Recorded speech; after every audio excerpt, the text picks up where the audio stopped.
Okay, hello everyone. Good evening and welcome back to another new session of EDC, that is Electronic Device and Circuits. और lecture चल रहा है 20 और आपको एक बेहतरीन एक्सपीरियंस मैं दिन ब दिन देता जा रहा हूँ और आपको इलेक्ट्रॉन्स और होल्स का जो आइडिया सेमीकंडक्टर में होना चाहिए मैं ट्राई कर रहा हूँ कि वो आपको हो जाए यहाँ पे जो भी आप समझना चाहते हैं, है ना। तो हम लोगों ने रिकॉम्बिनेशन रेट, जनरेशन रेट, इन सब के बारे में समझा और ऑप्टिकल जनरेशन, थर्मल जनरेशन, इन सब के बारे में समझा और हम लोगों ने ये भी देखा कि जनरेशन रेट जो है वो डिपेंड करता है कि आपके पास माइनॉरिटी चार्ज कैरियर कंसंट्रेशन जो कि जनरेट हुए हैं डिवाइडेड बाय लाइफ टाइम से हम एक्सप्रेस कर सकते हैं और आपका जनरेशन और रिकॉम्बिनेशन इक्वल होता है जब हम स्टडी स्टेट कंडीशन की बात करते हैं। और ये स्टडी स्टेट एक्चुअली है क्या और किस तरीके से इसको एनालाइज किया जाता है, ये सारी बात मैंने आपसे की है। और हम लोगों ने ये भी देखा कि लाइफ टाइम क्या होता है, डिफ्यूजन लेंथ क्या होता है और उसके साथ साथ हम लोगों ने डिफ्यूजन कांस्टेंट, लाइफ टाइम और डिफ्यूजन लेंथ के बीच में क्या रिलेशनशिप है, ये सब कुछ हम लोगों ने देखा। तो ये समय आ गया कि कुछ हम ऐसे क्वेश्चंस करें जिससे हमको और थोड़ा डेप्थ में आइडिया हो जाए ताकि हमारा जो थॉट प्रोसेस है एक इलेक्ट्रॉन्स को लेके जो अभी अभी जगह है, जो अभी अभी मात्र जगह है, वो बिल्कुल क्लियर रहे, है ना। वो बिल्कुल क्लियर रहे कि हमको ऐसा ही सोचना है। So good evening Shubham, Rajibul और Tushar and Soham Ghatak. Okay, so we are going to take some questions from the question paper and from there we are going to start the session. So हम कुछ क्वेश्चंस ले लेते हैं हमारे क्वेश्चन पेपर से। मैं बस उसी के लिए ट्राई कर रहा हूं कि हम यहाँ पे कुछ क्वेश्चंस को ले आते हैं।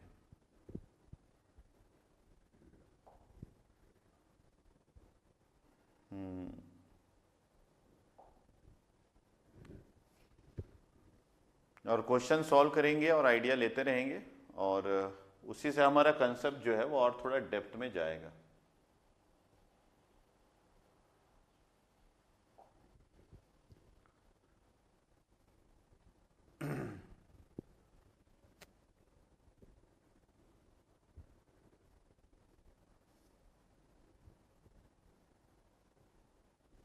तो ये बुकलेट का ही क्वेश्चन है, क्वेश्चन नंबर 24, 25 एंड 26। इसको हम हैंडल करते हैं प्रॉपर तरीके से और धीरे धीरे हम आगे बढ़ेंगे और नेक्स्ट क्वेश्चन की ओर भी बढ़ेंगे। ये क्वेश्चन जो है वो हम देखते हैं कि किस क्वेश्चन में क्या पूछ रहा है। आपको क्वेश्चन दिख रहा है क्या? विजिबल है क्वेश्चन? क्वेश्चन विजिबल है बेटा सभी को? तो हम जस्ट स्टार्ट करते हैं हमारा एनालिसिस। बेहतरीन विजुअलाइजेशन है क्या आपको क्वेश्चन का? सभी को दिख रहा है? आपने अभी तक अपने पीडीएफ का प्रिंट आउट तो ले लिया होगा, प्रिंट आउट में भी आप क्वेश्चन को देख सकते हैं। यस सर, ओके, सभी को दिख रहा है, ठीक है। तो ठीक है, मैं क्वेश्चन एक बार पढ़ लेता हूं। A N type silicon bar is illuminated at one and X is equal to 0। The minority carrier concentration variance is shown in the figure below. Given N I is equal to 1.5 into 10 to the power 10 per centimetre cube at 300 kelvin and DP is equal to 13 centimetre square per second. तो एक graph हमको दिया गया है।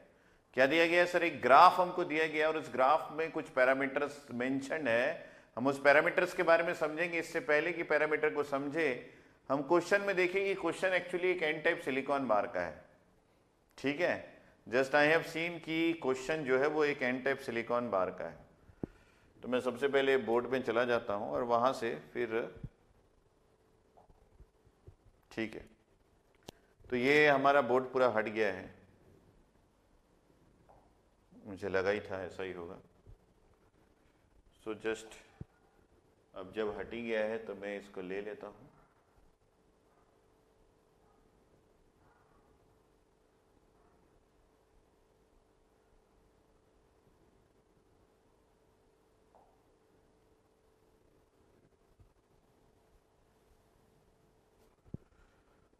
सो just we are analysing this question. I think that कुछ लोग इसको बना लिए होंगे, मैं उम्मीद करता हूं आप लोगों से, ऐसा उम्मीद मैं कर रहा हूं। पता नहीं कितना सही है कि नहीं। तो मैं इस क्वेश्चन में देख रहा हूं कि ये एक एन टाइप के सेमीकंडक्टर का क्वेश्चन है, ठीक है। तो माइनॉरिटीज में क्या होंगे?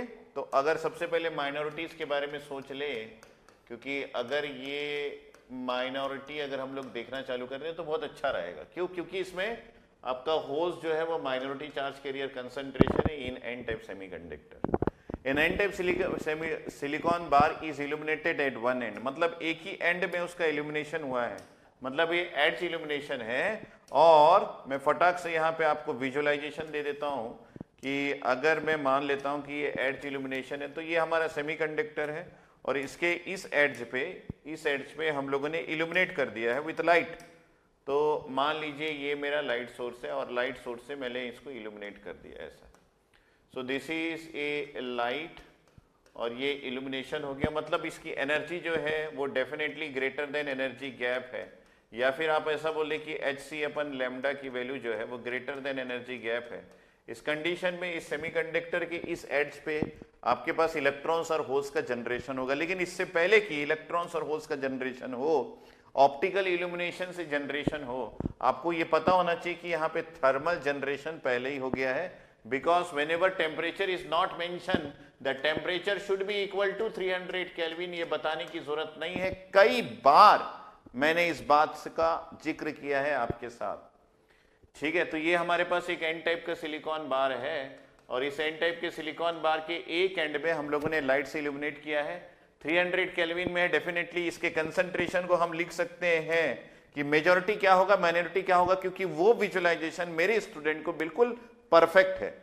मेरे स्टूडेंट को ये वाली विजुअलाइजेशन बिल्कुल परफेक्ट है कि एन टाइप के सेमीकंडक्टर में आपने अगर डोनर एटम से डोप किया है तो यहाँ पे इलेक्ट्रॉन्स का concentration in N type semiconductor at thermal equilibrium, thermal equilibrium में n नॉट होगा और यही जो है ये nd के बराबर होगा और ये पूरे सेमीकंडक्टर में सेम होगा अगर ये यूनिफॉर्मली डोप्ड है। तो ये मेंशन नहीं है कि ये नॉन यूनिफॉर्मली डोप्ड है, तो डेफिनेटली ये यूनिफॉर्मली डोप्ड है।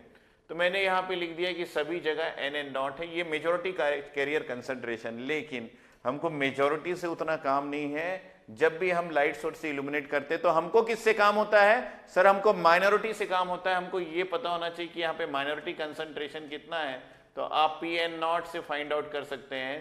पूरे सेमीकंडक्टर में आपके पास Pn0 का कंसंट्रेशन होगा, ठीक है। तो इस Nn0 और Pn0 को निकालना कैसे है? एट अगर आप 300 केल्विन की बात करें तो थर्मल जनरेशन की वजह से आपको Pn0 जो है, ये Pn0 की वैल्यू जो है वो Ni² डिवाइडेड बाय Nd से मिल जाएगा, ठीक है। ये मिल जाएगा, ये आपको आइडिया है। तो इनिशियल आइडिया हम लोग ले रहे हैं, ये जो है ये थर्मल जनरेशन से आपको मिलेगा। किससे मिलेगा? थर्मल जनरेशन से आपको मिल जाएगा, है ना। तो सर ये तो लिखा नहीं है, लेकिन ये होता है, ये नेचुरल प्रोसेस है। थर्मल जनरेशन से आपको ये मिल जाएगा, ये लिखा नहीं है। कोई अगर ऐसा सोच रहा है तो उसको 300 केल्विन का आइडिया नहीं है। अगर कोई ऐसा सोच रहा है कि इसमें लिखा नहीं है तो उसको 300 केल्विन के बारे में सच्चाई नहीं पता है। तो ये 300 केल्विन में आपको ये मिलेगा। और अगर आप मेजॉरिटी की बात करें तो 300 केल्विन में जितने भी डोनर एटम्स है वो 100% आयोनाइजेशन उनका हो गया है। तो यहाँ पे अल्फा की वैल्यू जो है वो आपके पास 1 है और Nn0 की वैल्यू, अल्फा मेंशन नहीं है लेकिन ये नेचुरल प्रोसेस है, दिस हैज बीन ऑकर्ड। तो ये जो है ये Nd के बराबर है।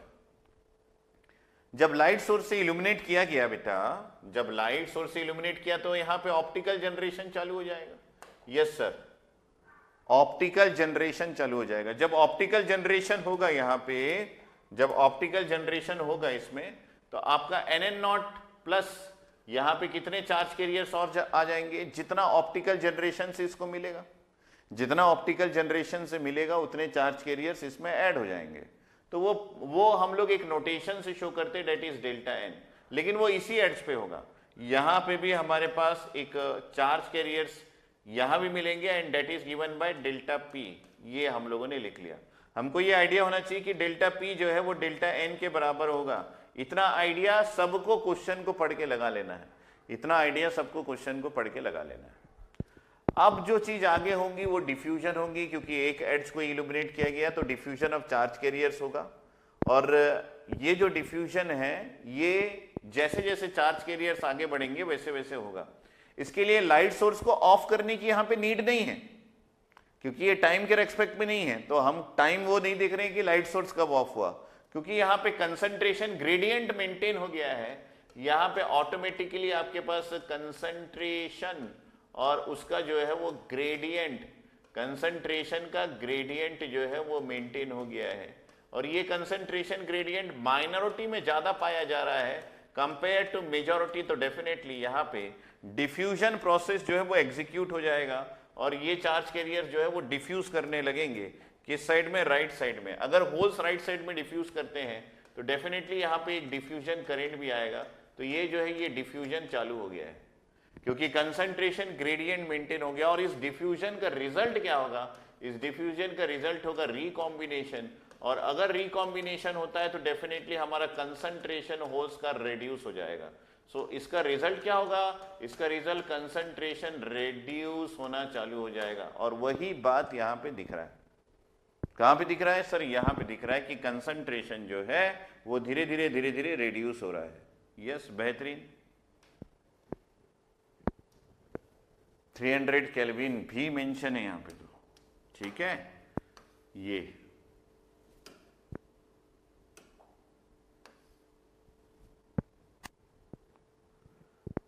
तो सारा चीज यहाँ परफेक्ट है। अगर परफेक्ट है तो हम लोग यहाँ पे यूज करते हैं कि इसके क्वेश्चंस क्या क्या है, इसके क्वेश्चंस क्या क्या है। तो मैंने एक शीट और लिया और वापस गया तो देखा इसके क्वेश्चंस क्या क्या है। तो पहला question 24, the electron concentration at thermal equilibrium is, मतलब यहां पे इलेक्ट्रॉन कंसंट्रेशन पूछ रहा है और थर्मल इक्विलिब्रियम कंडीशन में तो इलेक्ट्रॉन कंसंट्रेशन पूछ रहा है और ये एन टाइप का है, मतलब ये मेजॉरिटी चार्ज कैरियर्स के बारे में पूछ रहा है।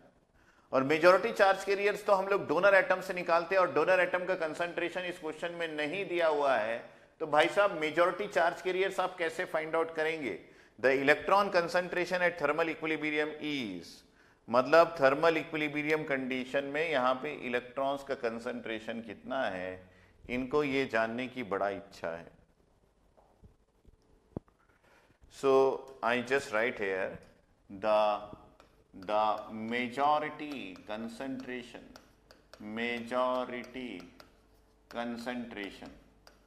है ना, तो मैं यहां पे लिख भी देता हूं मेजॉरिटी, मतलब हमारे लिए तो वो n है। तो यहां पे ये भी बोल रहा है कि उसको थर्मल इक्विलिब्रियम पे चाहिए, एट थर्मल इक्विलिब्रियम ये उनको चाहिए। तो थर्मल इक्विलिब्रियम चाहिए तो मैं यहां पे एक और साइन लगा देता हूं, और एक और साइन क्या आ जाएगा, ये n नॉट आ जाएगा। n नॉट के बारे में उनको ज्ञान चाहिए, n नॉट के बारे में उनको ज्ञान चाहिए। तो इसके लिए क्या करना पड़ेगा, मैंने आपको एक बार बताया था किन किन विद्यार्थियों को ये बात याद है कि हम मास एक्शन लॉ से जो कि थर्मल इक्विलिब्रियम में अप्लाई होता है, इससे हम माइनॉरिटी तो फाइंड आउट कर सकते हैं लेकिन मेजॉरिटी भी फाइंड आउट कर सकते हैं। सो मास एक्शन लॉ जो कि थर्मल इक्विलिब्रियम में अप्लाई होता है, वी कैन यूज, ये मैंने आपको बताया था किन किन को याद है, we can use this equation, ये इक्वेशन को, दिस इक्वेशन टू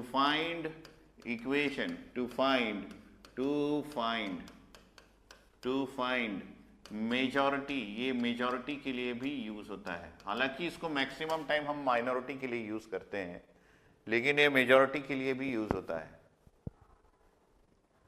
ठीक है, थर्मल इक्विलिब्रियम में मास एक्शन लॉ लगा सकते हैं। तो हमारे पास mass action law Pn naught into Nn naught is equal to Ni² होता है। ठीक है, ये हमारा क्या है, this is mass action law which can be applied in thermal equilibrium, जिसको हम थर्मल इक्विलिब्रियम में लगा सकते हैं। Pn naught into Nn naught is equal to Ni², तो हम यहाँ पे n नॉट जो है उसको Ni² divided by Pn not की वैल्यू से लगा सकते हैं। क्वेश्चन में अगर आप ध्यान से देखोगे तो आपको ना Ni की वैल्यू दी गई है, डेट इज 1.5 इंटू 10⁻10 जो कि सिलिकॉन में इन जनरल होता है। तो हमारे पास है 1.5 इंटू 10⁻10 का square, that is equal to 2.25 into 10⁻20, ये हमारे पास हो गया। अब Pn नॉट की वैल्यू को कैसे देखेंगे, थर्मल इक्विलिब्रियम में Pn नॉट आपका 1 इंटू 10⁸ होगा, ये माइनॉरिटीज है, और ये जो आपका डिफरेंस है डेट इज नथिंग बट ये डेल्टा पी की वैल्यू है, या P dash N of X है। ठीक है, भांति भांति के लोग रिमेंबर करके रखे हैं। तो यहां पे आपके पास 1 इंटू 10⁸ जो है ये यहां से यहां तक की वैल्यू है, that is P N not.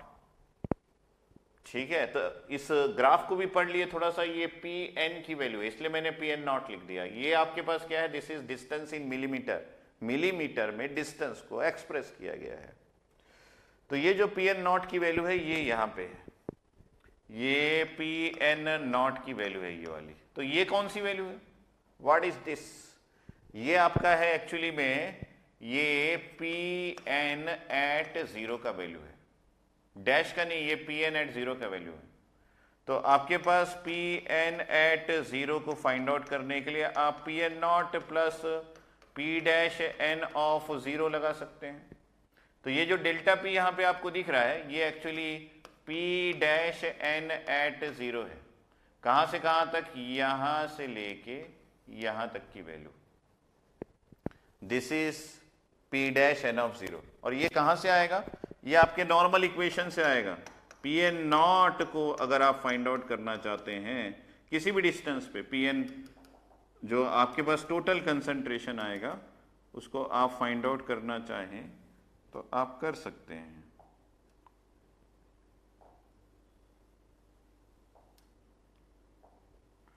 सो ये x की वैल्यू है, that is equal to P N of zero plus P dash N of zero into E raise to minus x upon L P, ये equation. इसी equation में at x is equal to zero अगर आप put up करते हैं तो आपको मिल जाएगा at x is equal to zero, अगर आप पुटअप करते हैं तो आपको मिलेगा P N of zero that is equal to P N not plus P dash N of zero. तो मैंने आपको कुछ कुछ वैल्यूज यहां पे बता दिया। इसका मतलब है कि अगर आप P dash N of zero मतलब जो जनरेटेड चार्ज कैरियर से उसकी वैल्यू फाइंड आउट करना चाहते हैं तो आप 2 इंटू 10⁸ को 1 इंटू 10⁸ से डिफरेंस कर सकते हैं। लेकिन अभी तो हमारे इस वाली इक्वेशन में इसका यूज नहीं है, यहां पे हमको डायरेक्टली लिखना है ये वाली वैल्यू पी एन नॉट की, डेट इज 1 इंटू 10⁸। तो मैंने यहां पे लिखा 1 इंटू 10⁸, और यहां पे भी हमारे पास आ गया 1 इंटू 10⁸। तो ये आ गया 2.25 इंटू 10⁻12 पर centimetre cube. That is the majority carrier concentration in this device and the answer of question number 1.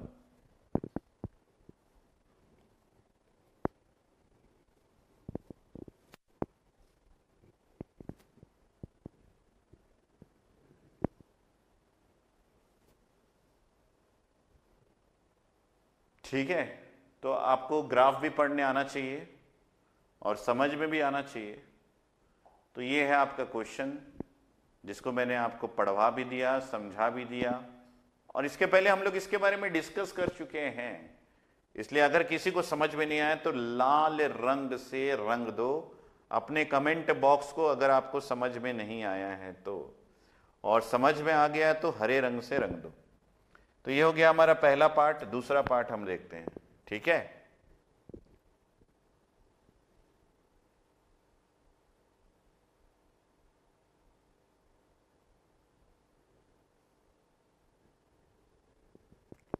Answer में 2.25 बस दिया है, देख लेते हैं। 2.25 तो कोई कंसंट्रेशन नहीं होता भाई, अगर दिया है तो करेक्शन कर लो।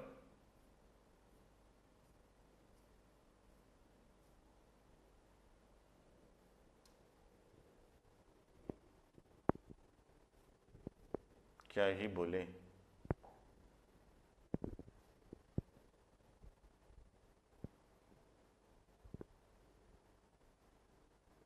तो यहां पे आप एक करेक्शन कर लो भाई।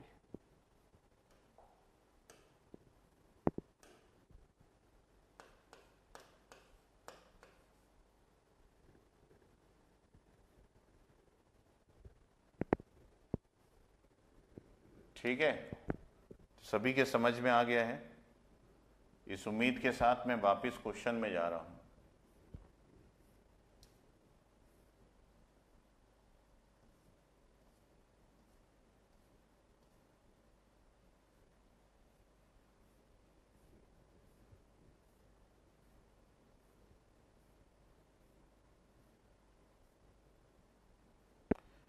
ठीक है, दूसरा क्वेश्चन ये पूछा है the diffusion length of hole is millimetre में। तो यहाँ पे हमको पता करना है कि डिफ्यूजन लेंथ क्या है। तो डिफ्यूजन लेंथ होता क्या है, हमको ये पता है कि डिफ्यूजन लेंथ वो लेंथ होता है जिस डिस्टेंस पे आपका जो चार्ज कैरियर्स जनरेटेड वाले हैं स्टेडी स्टेट में, उसका कंसंट्रेशन जो है 1/e हो जाता है। तो मैं जस्ट उसको लिखता हूँ, 24 के बाद हम 25 बना रहे हैं। 25 में हमको ये आइडिया है कि डिफ्यूजन लेंथ जिसको हम रिप्रेजेंट करते हैं LP से, is the distance at which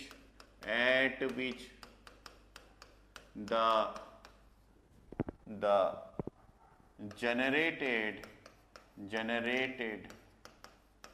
carrier concentration will become 1/e times the steady state concentration at x is equal to 0।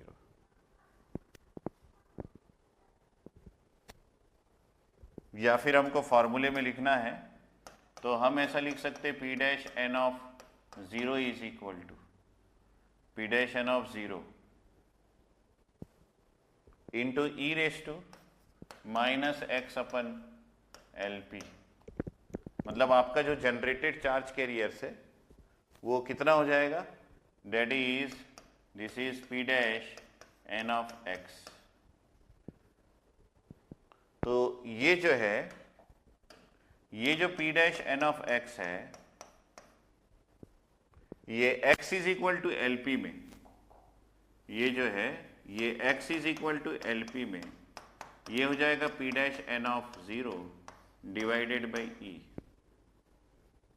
तो ये जो LP है that is known as diffusion, ये कहलाता है डिफ्यूजन लेंथ।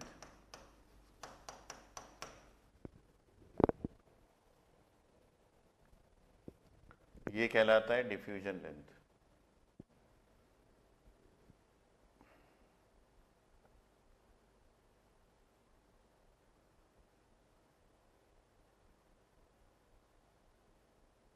तो हम लोग ने इसको डायरेक्टली भी इस क्वेश्चन से देख सकते हैं कि ऐसा कौन सा डिस्टेंस है जहां पे आपके पास एक्सेस कंसंट्रेशन जो है वो 1/e times the concentration eight 0 के 1/e टाइम्स हो गया है।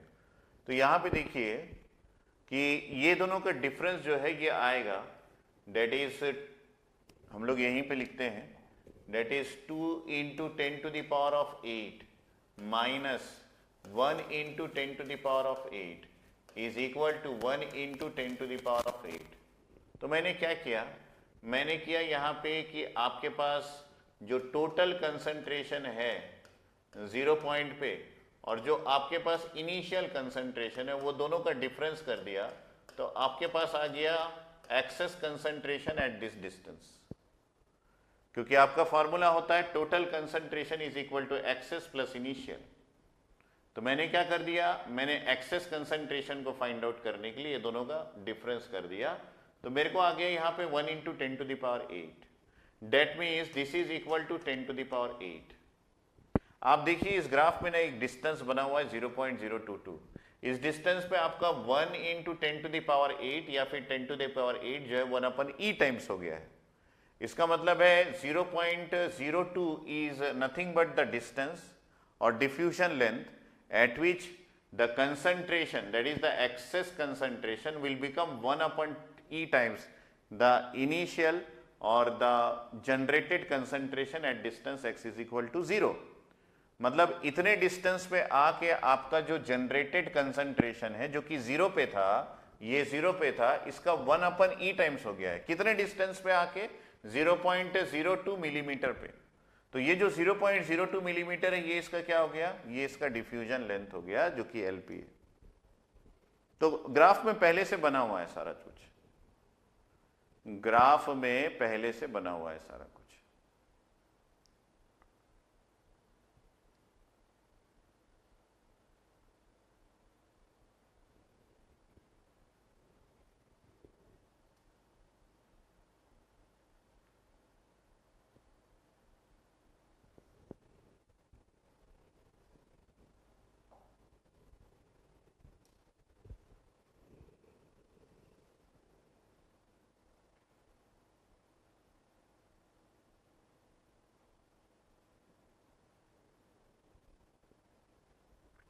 सो इसका आंसर आएगा LP is equal to 0.02 millimetre.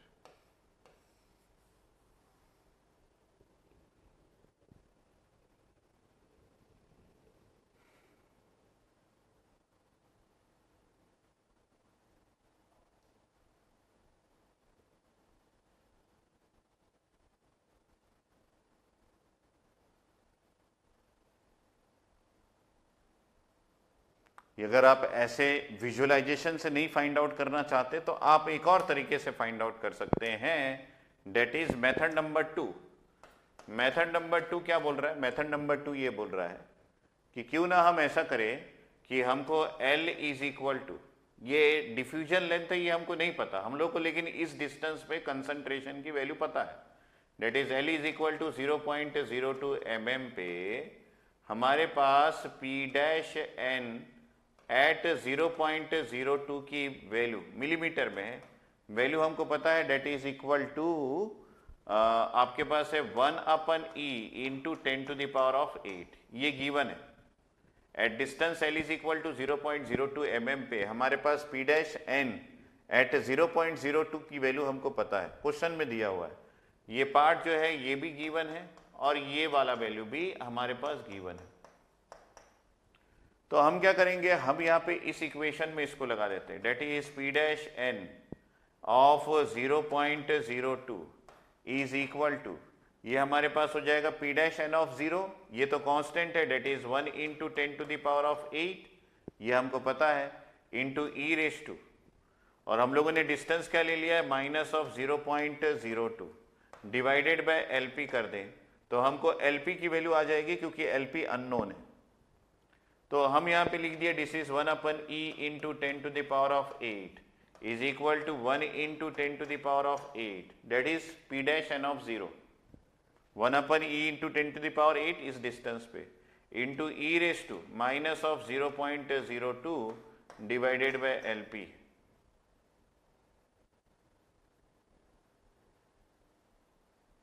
We can do this one, इसको भी करके आप फाइंड आउट कर सकते हो। इन दैट कंडीशन आपके पास यहाँ पे this 10⁸ will get cancelled and we are having this is 1/e is equal to e to the power minus 0.02 divided by LP। इसको आप कैसे लिख सकते हैं, this is 1/e is equal to 1/e into 0.02 divided by LP।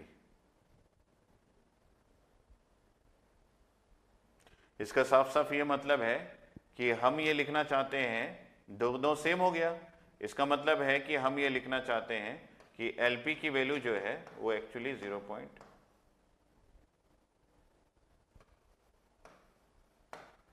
ln natural logarithm दोनों तरफ ले सकते हैं।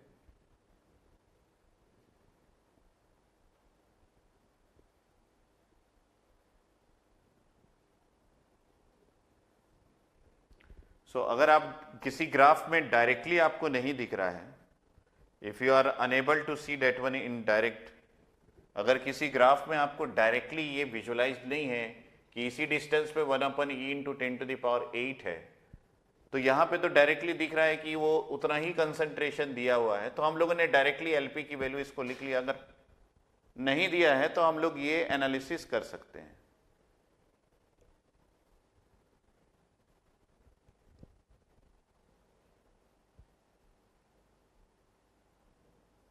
नहीं, अगर आपको यहाँ पे कंसंट्रेशन डायरेक्टली 1 इंटू 10⁸ की बजाय इसी डिस्टेंस पे आपको कंसंट्रेशन इसकी बजाय 1/e इंटू 10⁻10 दिया रहता, तो आप डायरेक्टली एलपी नहीं बोल पाते ना, यू कैन नॉट से कि ये जो है ये एलपी है। ये तो हमको दिख गया 1/e 10 टू द पावर, क्योंकि इसका डिफरेंस जो है वो 10 टू द पावर 8 आ रहा है, इसलिए हम लोग बोल दिए।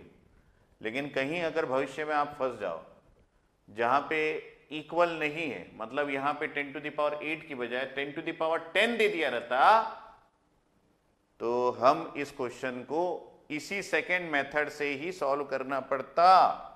इसीलिए आपको जो है वो आइडिया होना चाहिए। सो आपको हर चीज का प्रॉपर आइडिया होना चाहिए, क्योंकि आप गेट का एग्जाम देने वाले हैं, आप कोई और एग्जाम नहीं देने वाले, एसएससी का एग्जाम नहीं देने वाले हैं, कोई और एग्जाम नहीं देने वाले, तो आपको गेट का आइडिया होना चाहिए।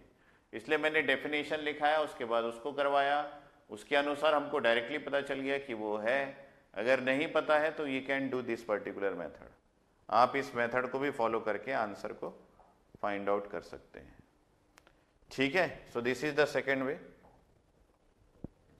And last one is the life time of the hole is. तो यहां पे हमको पूछा गया है कि होल्स का लाइफ टाइम क्या है, होल्स का लाइफ टाइम क्या है।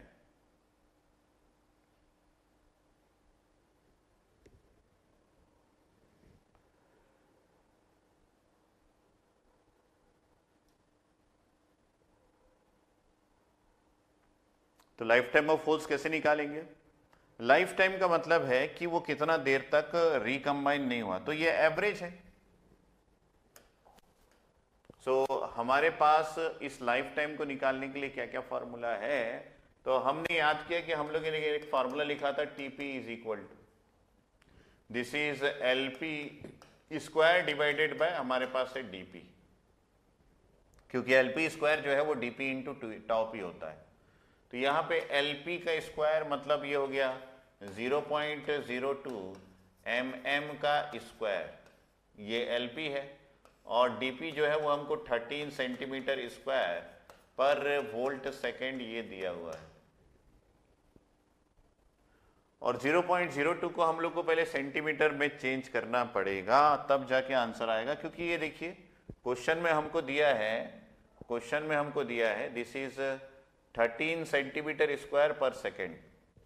ठीक है, so this is 13 centimetre square per second, volt second लिख दिए, मोबिलिटी का यूनिट लिख दिए। सो इन दैट कंडीशन आपको पहले कन्वर्ट करना पड़ेगा, तो ये हो जाएगा आपके पास 0.02 into 10 to the power of -3 metre, और मीटर को अगर सेंटीमीटर में कन्वर्ट कर रहे हैं तो ये हो जाएगा 10 टू द पावर ऑफ 2, है ना। तो ये आपका हो गया, और इसका square, so this has been converted into centimetre. तो इन दैट कंडीशन आपको इसको डिवाइड करना पड़ेगा 13 से, तो इसका यूनिट आ जाएगा आपके पास सेंटीमीटर स्क्वायर, और इसका यूनिट है आपके पास सेंटीमीटर स्क्वायर और पर सेकेंड, मतलब ओवरऑल आपको मिलने वाला है यहाँ पे यूनिट सेकेंड में।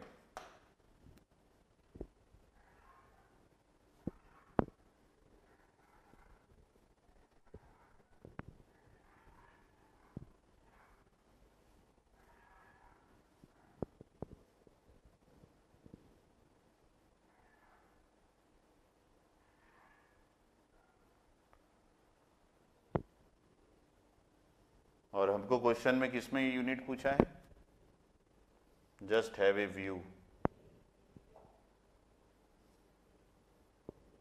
The life time of holes in micro second, तो हमको यहाँ पे माइक्रो सेकेंड में यूनिट फाइंड आउट करना है।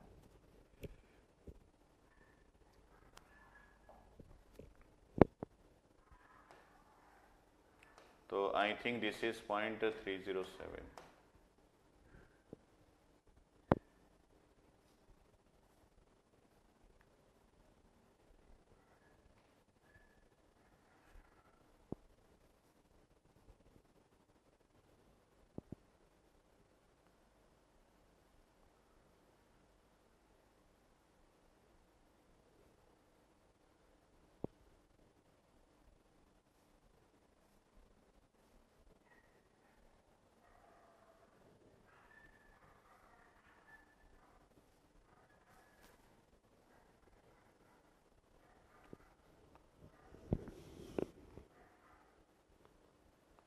अंडरस्टूड? सभी को क्लियर है? Any doubt?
ठीक है, इसी सीरीज में हम लोग कुछ और क्वेश्चंस भी देखते हैं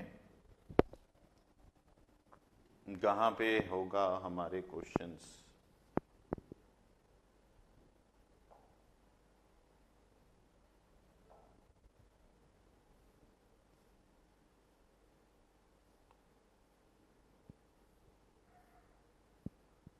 मैं जिस क्वेश्चन को सर्च कर रहा हूं, वेयर इज दैट क्वेश्चन?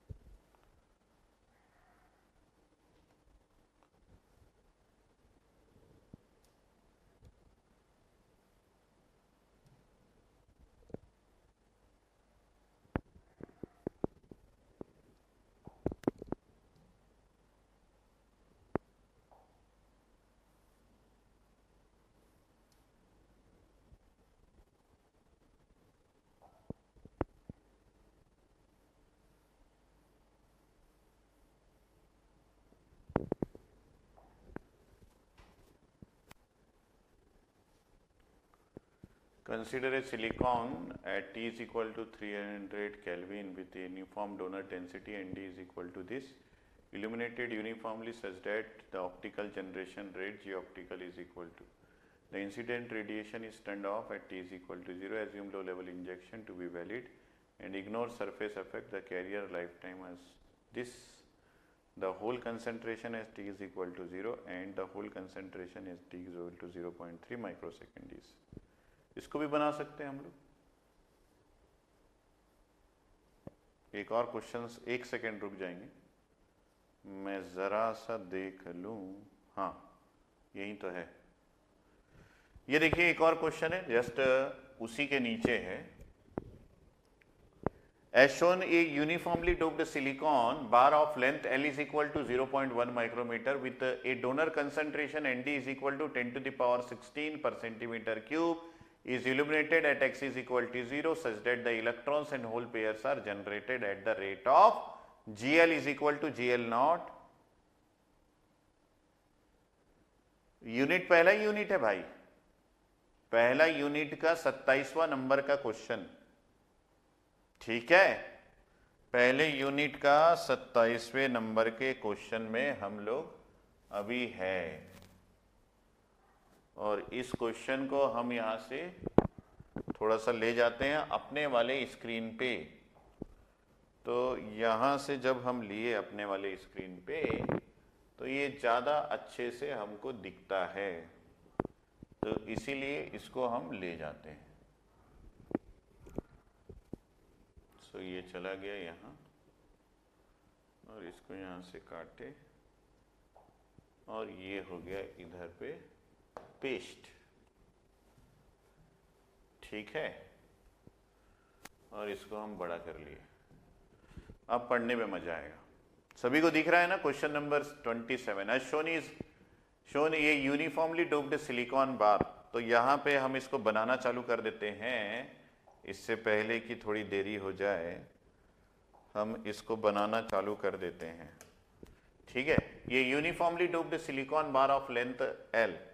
तो हमारे पास एक सिलिकॉन का बार है, डायग्राम क्वेश्चन में दिया हुआ है लेकिन हम डायग्राम को लिए नहीं और हम यहाँ पे अपना डायग्राम बना रहे हैं। ये सिलिकॉन का बार है और इसका बार ऑफ लेंथ L, मतलब इसका जो लेंथ है वो L है, और मतलब कि यहाँ से यहाँ तक इसको अगर हम लोग लिखें, this is given bye L, ये L है और L की वैल्यू हमको कितनी दी गई है, that is equal to 0.1 micrometre. बहुत कम होता है, ये 0.1 माइक्रोमीटर का लेंथ है।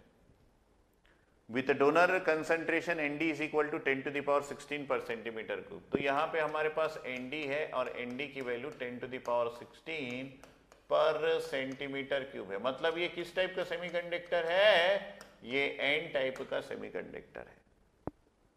Is illuminated at x is equal to 0, मतलब जहां पे ये L लेंथ तक है ये 0 है, 0 एंड पे इसमें लाइट को फेंका गया, लाइट लगाई गई, such that the electron hole pairs are generated. तो अगर इलेक्ट्रॉन होल पेयर जनरेट हुआ है तो डेफिनेटली यहाँ जो एनर्जी है that must be greater than energy gap. इसके कारण इसके अंदर इलेक्ट्रॉन्स होल पेयर जनरेट होने लगे। और जो जनरेशन रेट है GL, that is given by GL naught 1 minus x divided by L, ये हमको दिया गया है। और इस रेट में ये 0 से लेके x के बीच में, इसी रेट में इसके अंदर जनरेशन चल रहा है। वेयर GL नॉट की वैल्यू हमको दी गई है, सॉरी, वेयर GL नॉट की वैल्यू हमको दी गई है, that is GL naught is equal to 10 to the power 17 per centimetre cube पर सेकेंड, ये हमको दिया गया है। तो GL नॉट के बारे में शायद हम लोग को पता है, ठीक है। Hole life time is 10 to the power of -4, तो यहाँ पे होल का लाइफ टाइम है, मतलब टाउ पी जो है that is equal to 10 to the power of -4 second दिया गया है। Electronic charge is equal to दिया है, होल डिफ्यूजन कोफिशिएंट डीपी की वैल्यू दी गई है, and low level injection condition है यहाँ पे, ठीक है, सारा कुछ दिया हुआ है।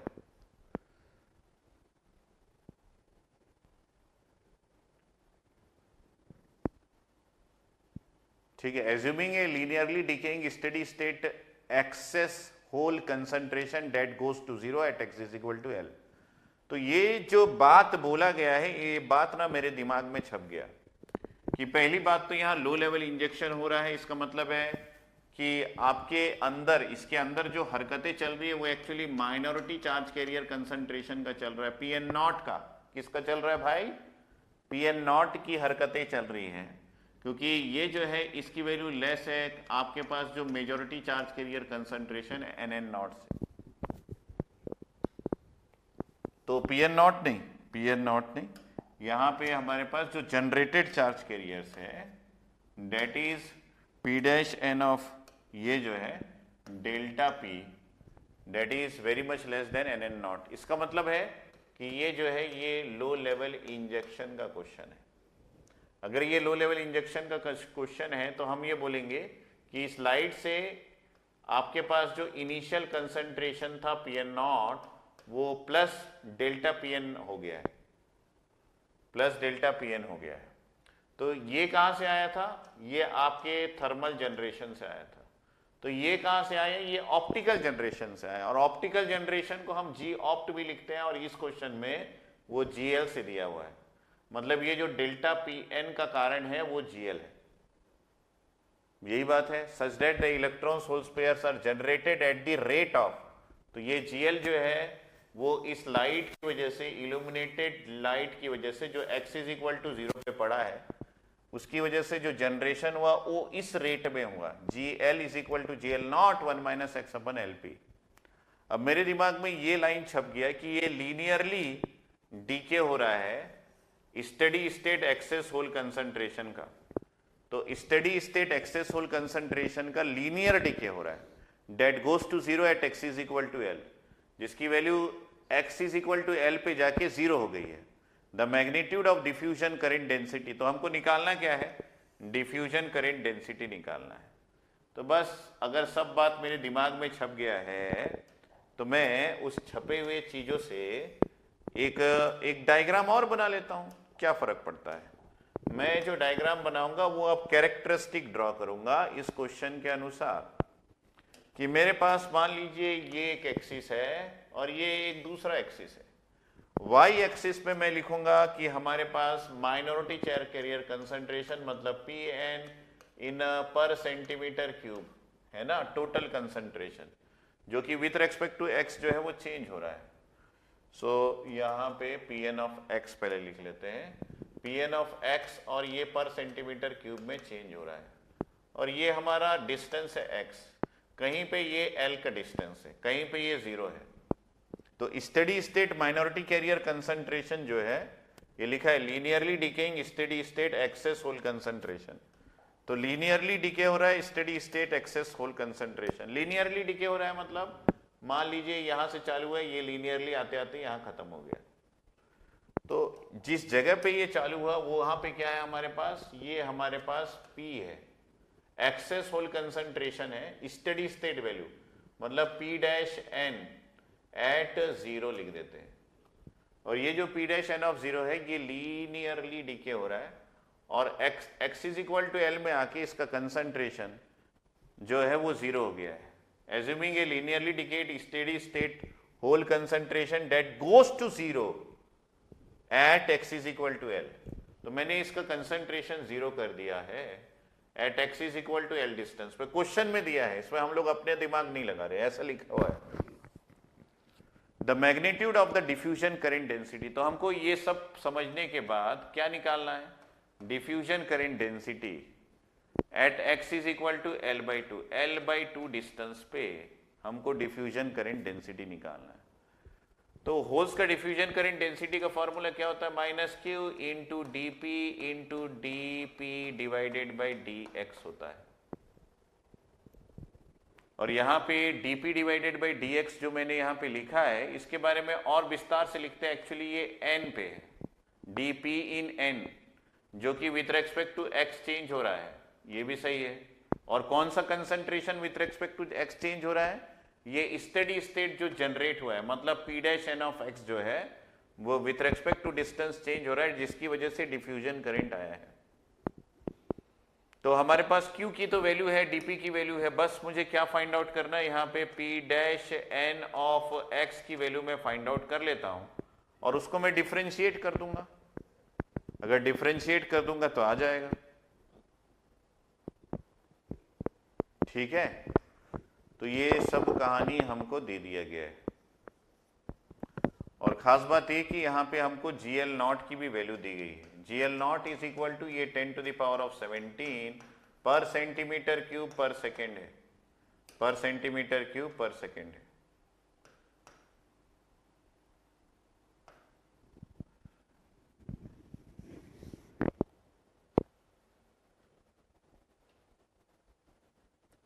क्वेश्चन क्लियर हुआ क्या? ग्रीन सिग्नल देंगे आप लोग। क्वेश्चन में जो भाषा लिखा हुआ है, भाषा शैली को पढ़ पे आपको क्लियर हुआ क्या? लीनियरली डिकेइंग में हमारे पास ये इक्वेशन पहले से आता है, एक्चुअली वो एक्सपोनेंशियल डिके है। लीनियरली डिके में हमारे पास GL is equal to GL0 1 minus x divided by L हो जाता है। और अगर आप GL0 का फॉर्मूला पूछेंगे तो GL0 जो है वो हमको पता है, क्या है वो हमको ये पता है कि वो हमारा P dash n of 0 divided by tau P का वैल्यू होता है GL0। तो सारा कुछ ग्रीन है, तो हमको आइडिया भी हो गया है, ठीक है।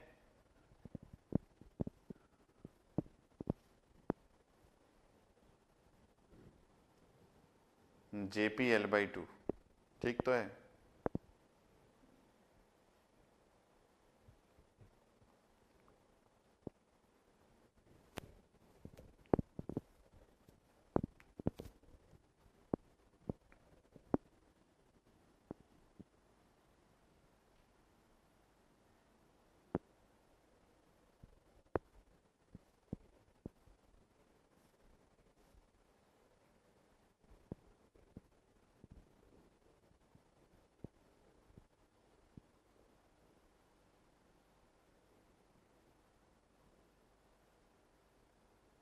ठीक है, तो सब कुछ क्लियर है हमको, आपको भी क्लियर है। क्वेश्चन हैवी है बट क्लियर है। हाँ क्वेश्चन हैवी है, लेकिन वो हर बात को क्लियर बोला है क्योंकि ये गेट 2017 का क्वेश्चन है, सेट 2 का आईआईटी रुड़की में आया हुआ क्वेश्चन है। तो अगर सभी बात क्लियर है तो हम यहाँ पे सबसे पहले पकड़ लेते हैं कि भाई ये जीएल क्या होता है। तो जीएल होता है हमारे पास P dash N of x divided by ये होता है टाउ ऑफ पी। तो हमको तो निकालना यही है ना बेटा, अगर हम ध्यान से देखें तो हमको निकालना यही है p dash N of x. अगर यही निकालना है तो हमारा निकल सकता है, that is this is P dash N of x is equal to हमारे पास हो जाएगा जीएल इंटू टाउ पी, और जीएल जो है वो हमारे पास है G L not into 1 minus x divided by L p, और ये हो जाएगा टाउ पी से मल्टीप्लाई। जीएल नॉट हमको दिया है 10 टू द पावर ऑफ 17 और ये हो जाएगा 1 minus x divided by L p, और टाउ पी अपन को दिया हुआ है कितना सेकेंड, टाउ पी की वैल्यू हमको दी गई है क्या, कहीं लिखा है क्या?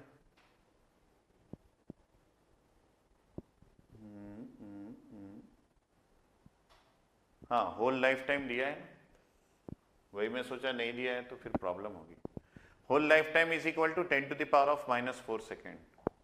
तो अगर ये हमको दिया है 10 to the power of -4 second, तो हम लोग इसको लिख सकते हैं 17, 16, 15, 14।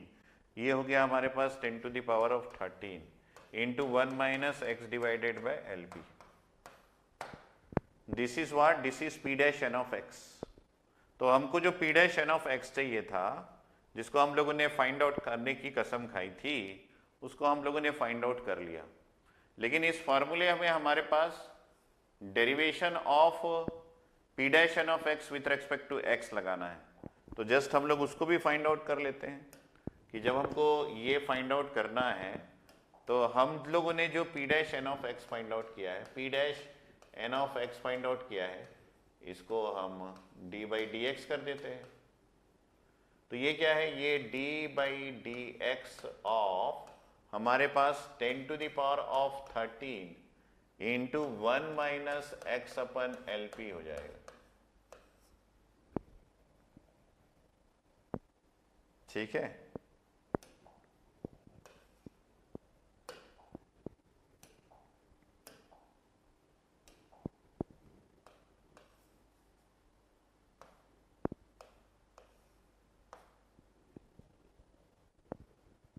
सो इन दैट केस हम यहाँ पे क्या कर सकते हैं, इन दैट केस हम यहाँ पे लिख सकते हैं this is 10 to the power 13 which is constant, और इसको हम लोग 1 से डिफ्रेंशिएट करेंगे, x की वैल्यू तो 0 आ जाएगा, और अगर हम लोग minus x divided by L P को डिफ्रेंशिएट करेंगे तो ये आ जाएगा हमारे पास माइनस साइन बाहर आ जाएगा और ये डिवाइड बाई एल पी आ जाएगा। मतलब d P dash N of x divided by d x की वैल्यू हमको पता चल गया।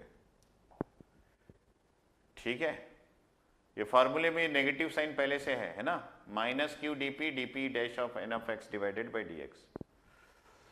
तो एक काम करते हैं, हम जो डिफ्यूजन करंट में एक चीज पढ़े थे उसको यहाँ पे अप्लाई करके देखते हैं।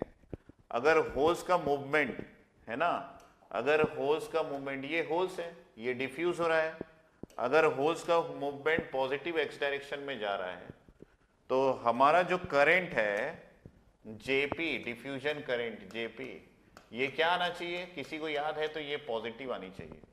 Answer must be in positive.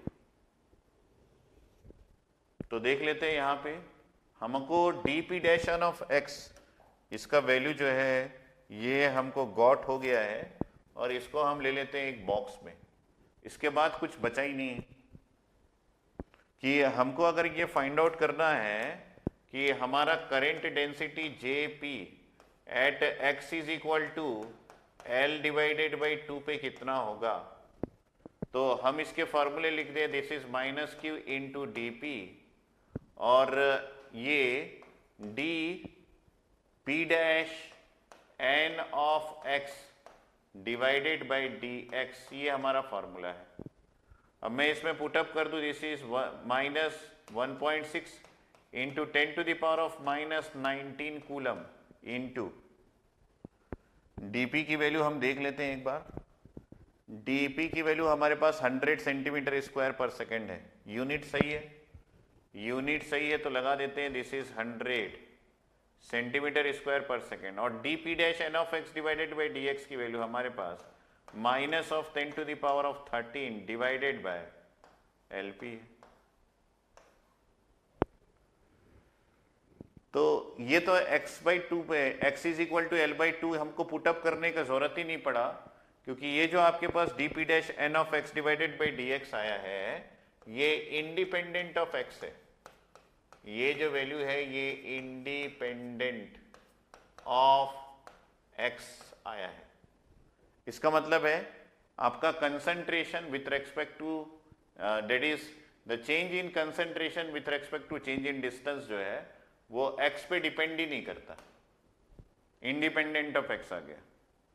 तो इस कंडीशन में हम लोगों ने इस वैल्यू को यहां पे लगा दिया और आप देखिए नेगेटिव नेगेटिव बन गया पॉजिटिव। इसका मतलब है जब इसको हम एग्जीक्यूट करेंगे तो आंसर जो है वो आपका आ जाना चाहिए।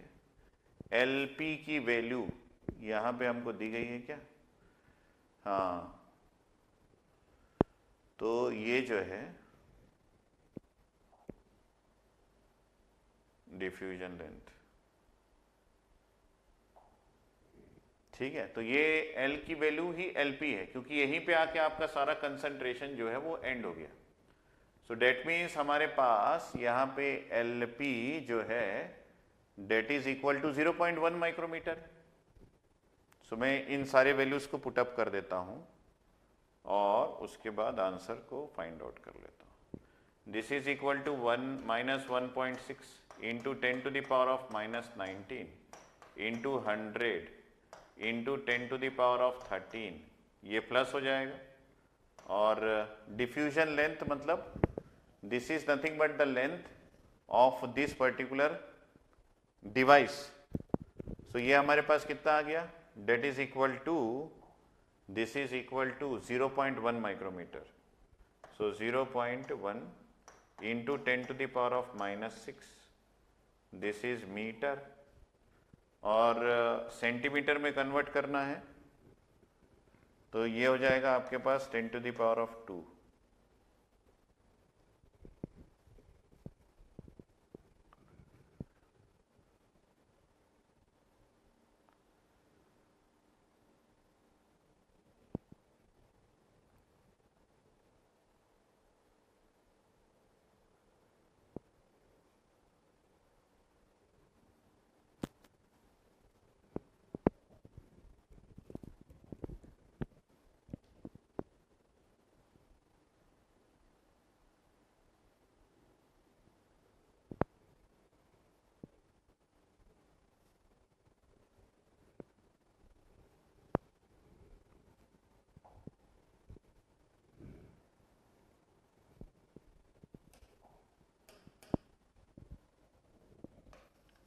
GL जो है वो x पे डिपेंडेंट है और इसका फॉर्मूला होता है GL0।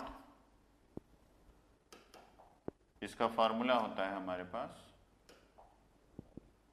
P dash n of x divided by tau p। और हमारे पास ये जो फॉर्मूला है इसको हम क्या लिख सकते हैं? This is P dash n of 0 into e raised to minus of x divided by LP, that is diffusion length, divided by tau p। तो ये जो आपके पास है GL0 क्या हो जाएगा? This is P dash n of 0 divided by हमारे पास हो गया टाउ p।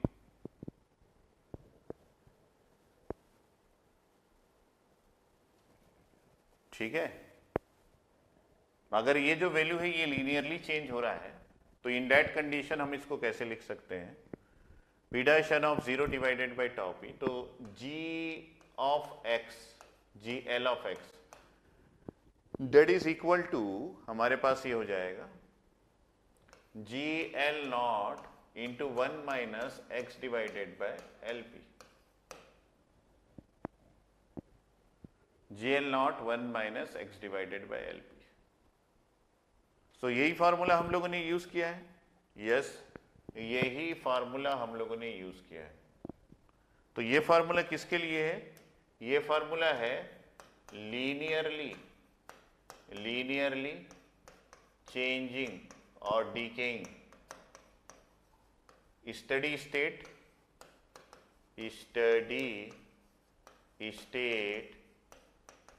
कंसंट्रेशन का, linearly decaying steady state concentration का।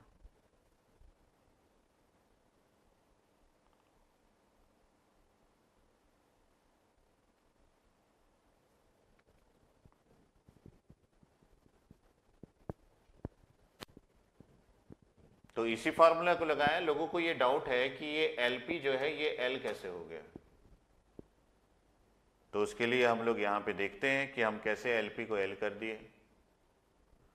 हमारे पास देखो, मैं आपका कमेंट पढ़ रहा था, हमारे पास ये पहले से दिया हुआ है।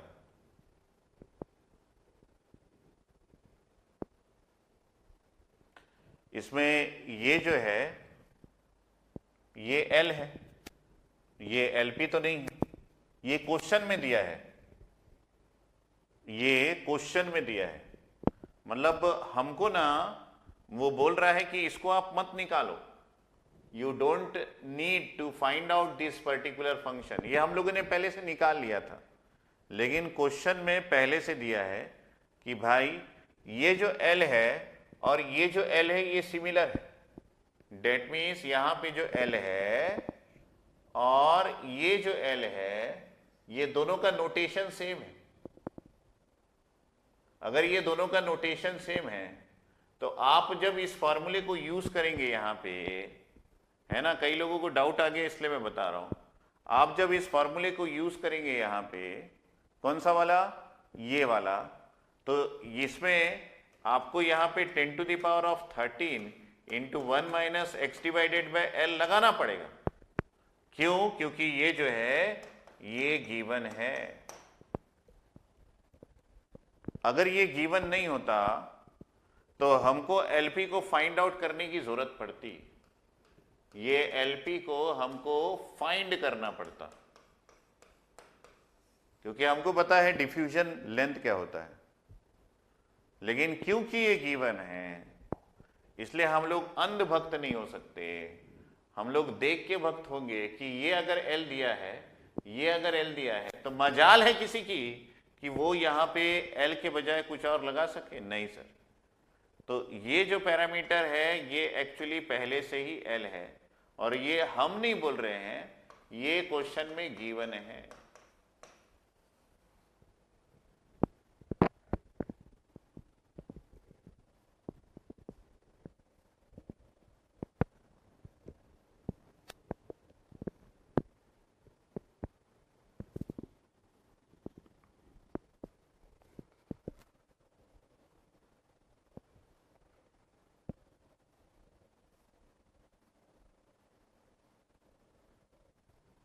तो कई लोगों को और डाउट आ रहा है, x is equal to L by 2 लगाना है, लेकिन आपका ये जो फंक्शन है जिसको आप यहां पे लिखे हैं इसमें x है ही नहीं। मैं इसलिए यहां पे लिखा हूं कि ये पैरामीटर जो है वो x से बाहर आया है, इसमें x है ही नहीं, और आपको x की वैल्यू l बाई 2 लगानी है, क्योंकि आपको l बाई 2 डिस्टेंस पे पूछा है। लेकिन जब इस पैरामीटर में x है ही नहीं, यहां पे कहीं x ही नहीं है, तो l बाई 2 कहां लगाओगे? तो नहीं लगा सकते। वो ये नहीं बोल रहा है कि आप l की वैल्यू को l बाई 2 लगाओ। अरे l बाई 2 कैसे हो सकता है? l मतलब ओवरऑल डिस्टेंस, ओवरऑल डिस्टेंस जो है वो l बाई 2 कैसे हो सकता है? 0.1 माइक्रोमीटर आधा क्यों कर दोगे? ये 0.1 micrometre is the constant value, उसको आधा करके क्यों जान ले रहे हो? सर डोंट टेक जान, जान इज वेरी कीमती। सो इसलिए मैंने ये लिख दिया कि अगर यहां पे कहीं x आता तो मैं x is equal to L by 2 लगा के इस करंट की वैल्यू को निकालता, लेकिन आया ही नहीं तो मैं क्या करूं? मैं तो स्वेच्छा से नहीं किया ऐसा। अगर यहां पे कहीं पे x आता तो मैं x की वैल्यू को एल बाई 2 लगा देता। तो हमको यहां पे jp की value x is equal to L by 2 लगा के निकालनी है। तो इसका मतलब है ये भी सही है। तो ये जो है ये गिवन है, ठीक है, ये गिवन है और ये x की वैल्यू यहां कहीं है ही नहीं, सब कांस्टेंट है, और सब कांस्टेंट है तो ये भी कांस्टेंट है। तो इसका मतलब है कि आपके इस सेमीकंडक्टर के अंदर जो डिफ्यूजन करंट फ्लो होगा ये इंडिपेंडेंट ऑफ जेपी जो है वो इंडिपेंडेंट ऑफ डिस्टेंस है x, मतलब हर जगह करंट का वैल्यू सेम है। इंडिपेंडेंट ऑफ डिस्टेंस है मतलब हर जगह करंट की वैल्यू सेम है। इसका मतलब है आपके पास जो भी आंसर आ रहा है वो आप हर एक पॉइंट पे बोल सकते हैं। कोई मेरे से पूछा कि x is equal to L by 4 पे क्या आएगा, तो मैंने बोला जो आपको x is equal to L by 2 मिला है वही आएगा, मतलब x is equal to L by 2 में जो आया है वही आएगा। कोई मेरे से पूछा कि x is equal to L पे क्या आएगा, मैं बोला जो x is equal to L by 2 में आया है वही x is equal to L में। तो इसका आंसर जो है आपको पॉजिटिव में आएगा 16 एम्पियर पर सेंटीमीटर स्क्वायर है, शायद इसका answer 16 ampere per centimetre square है। तो क्वेश्चन को जब आप फाइंड कर रहे हैं ना तो आपको एक एक चीज जो है वो बहुत केयर करना पड़ेगा। गेट के क्वेश्चन यूं ही नहीं बनते। कोई अगर एल बाई एलपी को फाइंड आउट करके देखना चाहता है तो देख भी सकता है, जैसे कुछ कुछ महान लोग जो है वो टाइम पास किए भी है। सर मैंने डीपी इंटू टाओपी से एलपी निकाला है, हाँ देखो किए हैं कुछ कुछ लोग। तो करंट की value x is equal to L by 4 पे जो आएगी, करंट की value x is equal to L by 2 पे भी वही आएगी, करंट की value x is equal to L पे भी वही आएगी, करंट की value x is equal to L by 3 पे भी वही आएगी। हर जगह करंट की वैल्यू सेम आएगी, सेम आएगी। तो गेट का क्वेश्चन में बड़ा केयर करना पड़ता है बेटा एक एक चीज।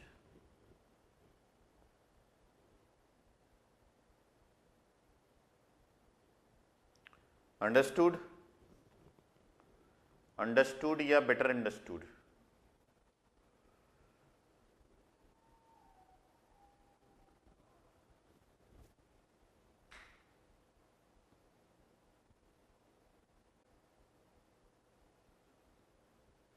कोई डाउट इस पे? किसी भी विद्यार्थी को अगर कोई डाउट है, मैं जानबूझ के क्वेश्चन को ऐसा सॉल्व किया ताकि आप मेरे से पूछो तब मैं बताऊं, नहीं तो शुरू से ही मैं यहां पे एल ले लेता ना तो आपको वो फीलिंग नहीं आती जो आपको अभी पूछने के बाद बताने पे आई है। तो आप पहले पूछो फिर मैं बताऊं तो आपको समझ में आता है, नहीं तो क्या है आपको ये पता नहीं चलेगा कि भाई गलती कहां पे होगी। एग्जाम हॉल में बैठ के आपका दिमाग उतना तेज नहीं चलेगा, तो आपको पूछना चाहिए हर चीज।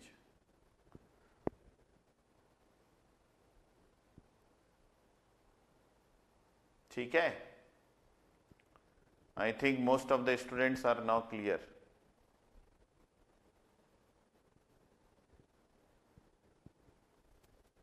सभी को क्लियर है बात? ठीक है, कोई डाउट नहीं है। अब वापिस जाते हैं क्वेश्चन पेपर में, कुछ और ढूंढते हैं जो हमारे काम का है।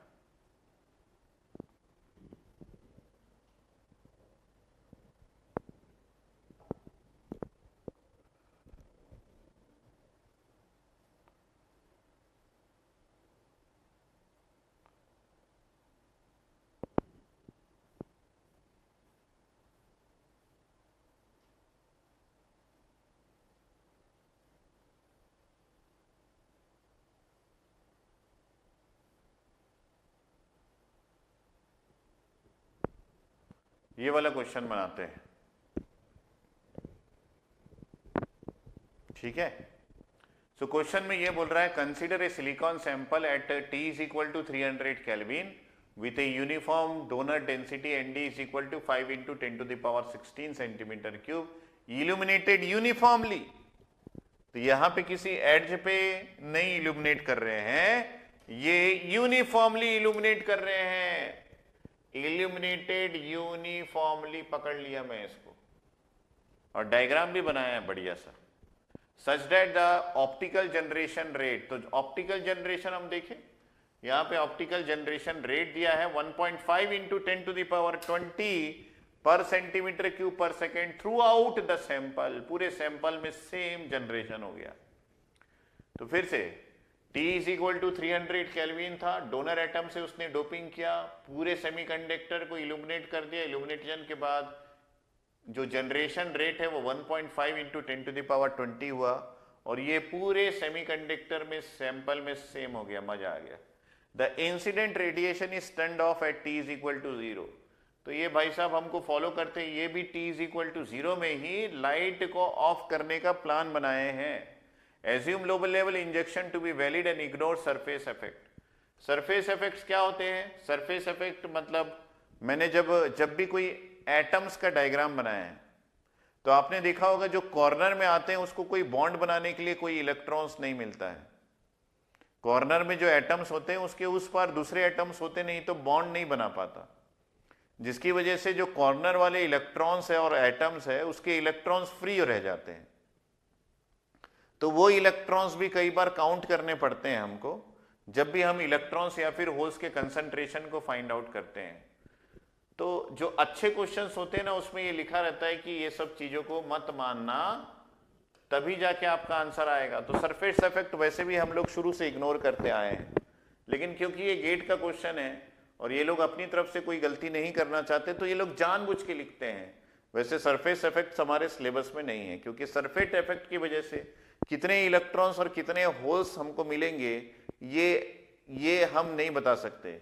इसकी वैल्यू जो है वो प्रैक्टिकली देनी पड़ती है, जैसे डीपी की वैल्यू, टाउ पी की वैल्यू देनी पड़ती है, वैसे सरफेस इफेक्ट्स की वजह से कितने इलेक्ट्रॉन्स कितने होल्स मिलेंगे ये इनको देना पड़ता है। क्योंकि हमें क्या पता एटम्स की डेंसिटी क्या है, हमें क्या पता कि डिवाइस का डायमेंशन क्या है, तो हमें कैसे पता चलेगा कि सरफेस में कितने एटम्स खाली बच गए, कुछ नहीं पता। तो ये सरफेस इफेक्ट्स की वैल्यू इसको देनी पड़ती है, और इस सरफेस इफेक्ट्स की वजह से हमारे पास फ्री इलेक्ट्रॉन्स और होल्स जो कि थर्मल जनरेशन में मिले हैं उससे भी ज्यादा हो जाता है। किसी को क्लियर नहीं है तो रेड सिग्नल दे देना। तो इसको इग्नोर करना है बस, तो बहुत ज्यादा डीप में जाने की जरूरत नहीं है। सरफेस इफेक्ट्स मतलब किसी सेमीकंडक्टर के सरफेस में जब भी कोई एटम्स आता है तो ये एटम्स इसके नेबर में कोई एटम नहीं होने की वजह से ये बॉन्ड नहीं बना पाता, जिसकी वजह से इसके कुछ इलेक्ट्रॉन्स जो है वो इनिशियली फ्री हो जाते हैं, बॉन्ड नहीं बना, फ्री हो गए, और उस इलेक्ट्रॉन्स को हम शुरू से इग्नोर करते आए हैं। हमने कभी सरफेस इफेक्ट्स को माना ही नहीं, तो अभी भी नहीं मानेंगे। तो यहां पे लिख दिया गया है इग्नोर सरफेस इफेक्ट्स। ठीक है, ठीक है, आगे बढ़ते हैं। The carrier life time tp not is equal tau p not is equal to 0.1 microsecond and tau n not is equal to 0.5 microsecond. Diagram दिया गया है, ठीक है। आगे बढ़े। The whole concentration at T is equal to 0 and the whole concentration at T is equal to 0.3 microsecond respectively are।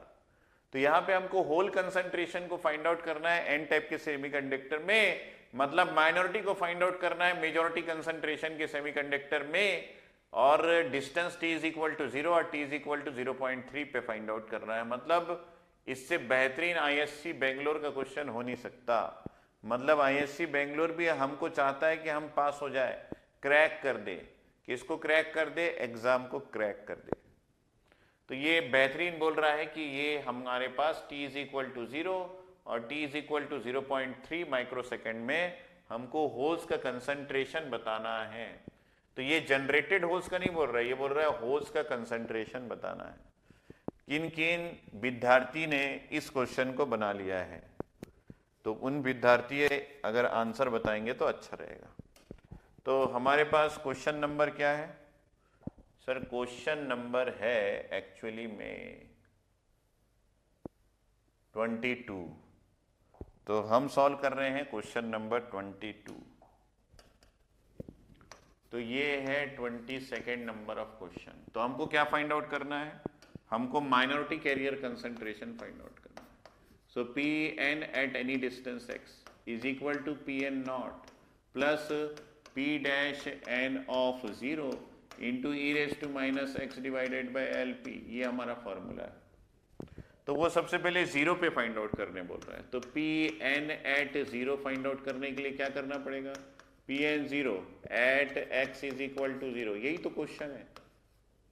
तो P N of zero plus P dash N of zero into E raise to minus ये zero divided by L P हो जाएगा। इसका मतलब है हमारे पास P N not plus P dash N of zero अगर पता कर ले तो हो जाएगा काम, यस हो जाएगा।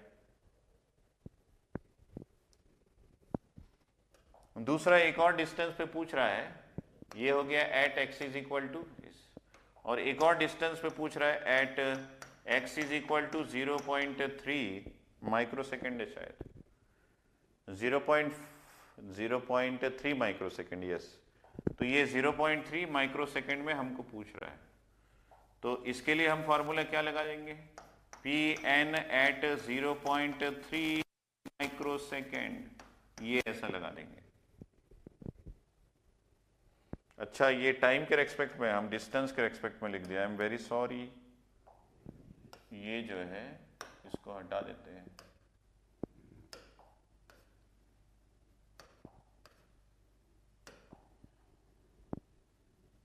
ठीक है, बाकी तो हम यहाँ पे लिख देते हैं this is with respect to time, क्योंकि यूनिफॉर्मली इल्यूमिनेट हुआ है, minus t divided by tau p, ठीक है, 0 डिवाइडेड बाय ये हो जाएगा अपने पास टाउ पी।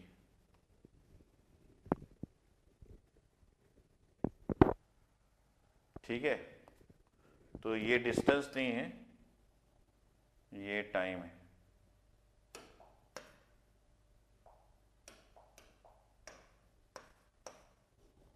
सही हो गया। तो यहां पे हम लिख सकते हैं this is P N not plus this is P dash N of zero into E raise to, हमारे पास है यहाँ minus 0.3 into 10 to the power of minus 6 second divided by tau p. तो ये दोनों फॉर्मूला हमको लगाना है। अगर ये दोनों फॉर्मूला लगाना है तो हम देख लेते हैं हमको क्या क्या गिवन है। फॉर्मूला तो हमारे पास आ गया, क्या क्या गिवन है वो देख लेते हैं। तो सबसे पहले तो हमको जरूरत पड़ेगी किसकी, जरूरत पड़ेगी हमको पी एन नॉट की। सो हमारे पास पी एन जीरो है क्या, ये देख लेते हैं। मतलब इनिशियली जो थर्मल जनरेशन से हमको चार्ज कैरियर्स मिले होंगे वो है क्या, इसके लिए हम लगा सकते हैं n I square divided by n d का फॉर्मूला, जिससे हमको ये मिल जाएगा। बना रहे ना सभी लोग, हाँ टाइम के रेस्पेक्ट में मैं कर दिया है ना, टाइम के रेस्पेक्ट में मैं बना दिया। ठीक है, तो ये हो गया हमारे पास P N not is equal to N I square divided by N D. इससे आप पी एन नॉट की वैल्यू फाइंड आउट कर सकते हैं। ठीक है, दूसरा आपको फाइंड आउट करना है p dash N of zero. तो इसको कैसे फाइंड आउट करना है, अगर मान लीजिए मेरे पास जनरेशन रेट दिया है, that is optical generation rate at distance zero, ये एक्स पे डिपेंड करता है, एट डिस्टेंस जीरो पे दिया हुआ है, तो ये हमको बता देगा P dash N of zero कितना है डिवाइडेड बाई टाउ पी। तो हम यहाँ पे P dash N of zero को फाइंड आउट कर सकते हैं G optical at zero into tau P से, अगर दिया हुआ है तो। ठीक है, एक बार हमारे पास P dash N of zero आ गया और पी एन नॉट आ गया, तो बाकी चीजें हमारे पास ऐसी आ जाएंगी। अब देख लेते हैं क्वेश्चन में कि क्या मैंने जो विचार किया है वो सही है, कि हमारे पास हाँ जी ऑप्टिकल की वैल्यू दी गई है। ठीक है, तो ये हमारे पास दिया हुआ है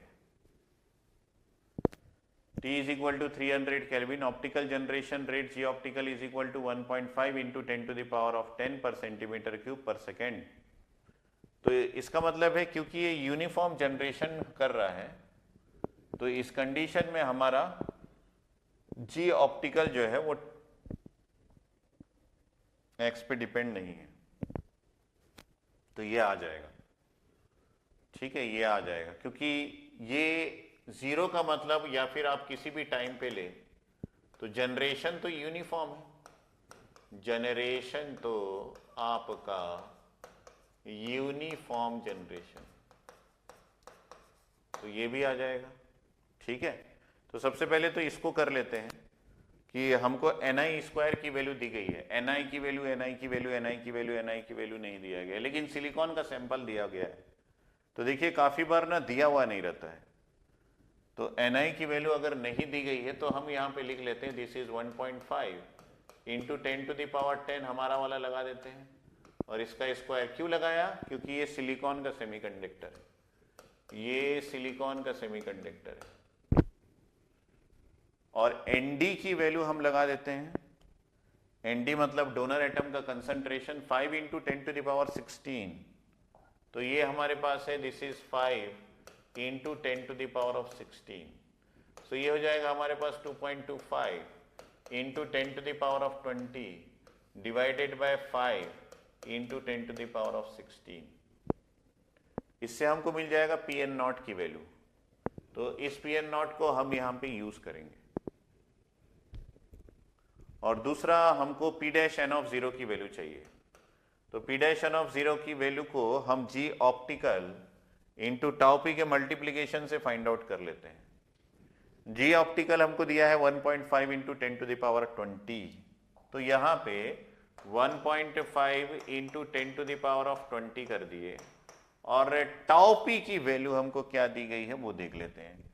टाउ पी की वैल्यू हमको दी गई है 0.1 माइक्रोसेकेंड, तो इसका यूनिट प्रॉपर है और उसमें 0.1 है, 0.1 माइक्रोसेकेंड, तो ये मल्टीप्लाई हो जाएगा 0.1 और ये है माइक्रोसेकेंड के साथ, मतलब ये कितना हो जाएगा, this is 1.5 into 10 to the power 20 into 0.1 into 10 to the power of -6, तो ये -6 है और ये 10 टू द पावर -1 है, -7, तो ये हो जाएगा 1.5 into 10 to the power of 13 per centimetre cube.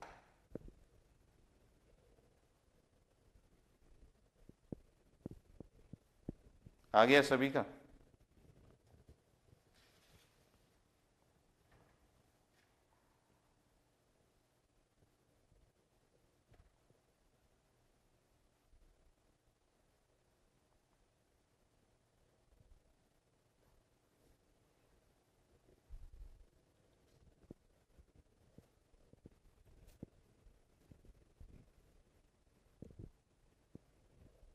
ये वैल्यू कितना आ जाएगा, 0.45 के आसपास आएगा ना, 0.45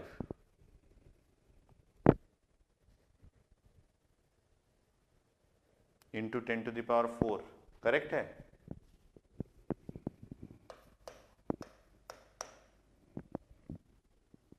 तो आप इसको उठा के यहां लगा दो, this is equal to 0.45 into 10 to the power of 4 plus this is 1.5 into 10 to the power of 13, और यहाँ पे ये कितना आ जाएगा, this is 0.45 into 10 to the power of 4 plus this is 1.5 into 10 to the power of 13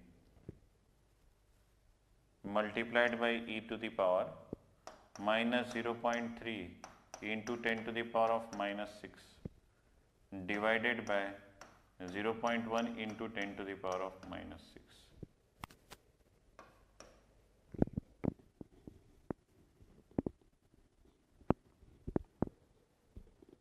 तो पहले वाले का आंसर आ जाएगा आपके पास 0.45, that is 1.5 into 10 to the power 13। तो इसका आंसर आपके पास आ जाएगा 1.5 into 10 to the power 13 per centimetre cube, and 7.47 into 10 to the power 11 7.47 into 10 to the power of 11 per centimeter cube.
हाँ, इग्नोर कर सकते हैं ना, ये तो इग्नोर्ड वैल्यू ही है।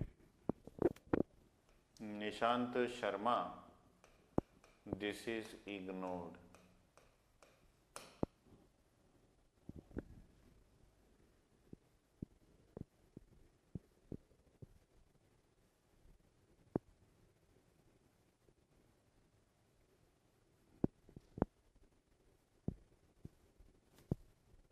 कैलकुलेटर से ये नहीं आ रहा है क्या?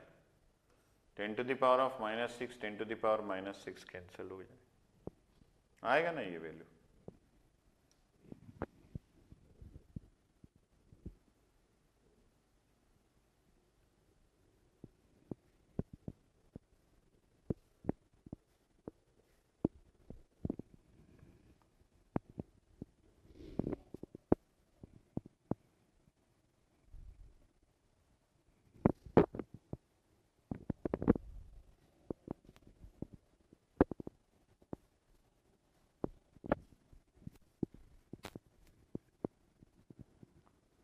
Any doubt? Any one of you, do you have any doubt? थोड़ा क्लियर हुआ? ऑप्टिकल जनरेशन क्या होता है, थर्मल जनरेशन क्या होता है, कैसे हम किसी डिस्टेंस पे फाइंड आउट कर सकते हैं, कैसे टाइम के रेस्पेक्ट में फाइंड आउट कर सकते हैं। इसके लिए आप एक ग्राफ भी बना सकते हो चाहो तो इसका जब ग्राफ बनेगा तो ये ऐसा बनेगा। ये आपका टाइम है, ये t इज इक्वल टू 0 है और ये t is equal to 0.3 micro second है।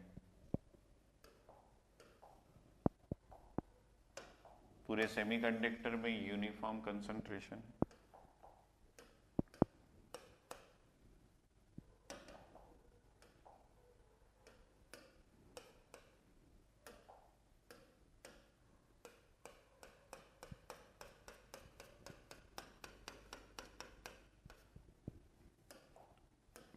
ये आपका वैल्यू है जिसको आपने फाइंड आउट किया है,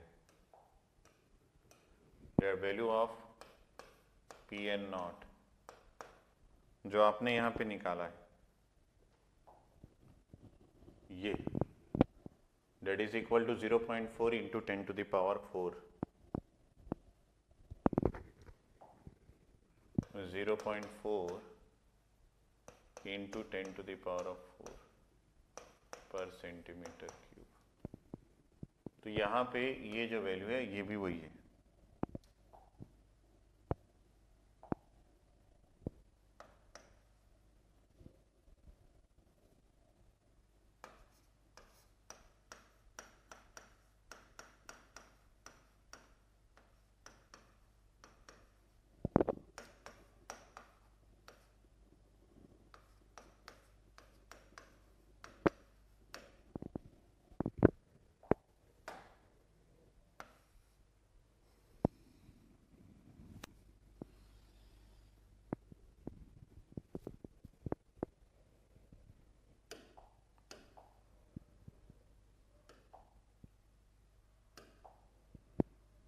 इस डिस्टेंस पे आपको निकालना है और यहाँ पे आपको निकालना था।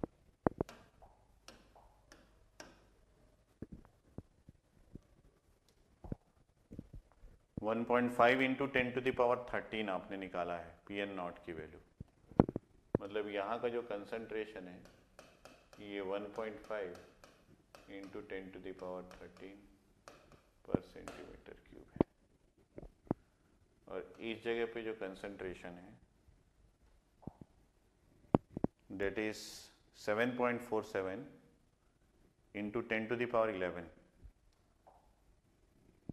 7.47 into 10⁻11 this is Pn at 0.3 microsecond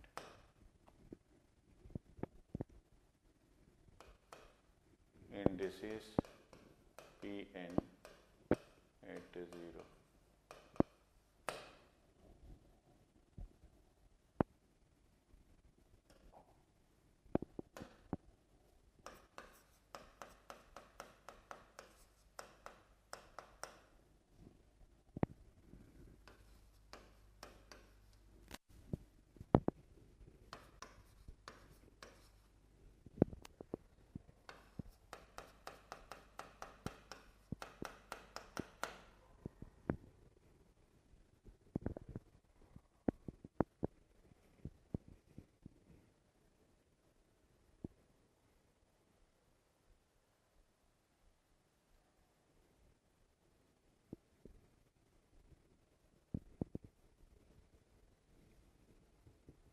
तो ये जो डायग्राम आप लोग बनाते हैं ना, इससे क्या है, विजुअलाइजेशन आता है कि हम लोगों ने क्या क्या किया है। हम लोगों ने इस वैल्यू को भी फाइंड आउट किया है और उसके लिए हम लोग फार्मूला लगाए हैं Pn नॉट का। ये फार्मूला क्या है, this is Ni² divided by Nd। बना लिए सभी लोग, आइडिया आया?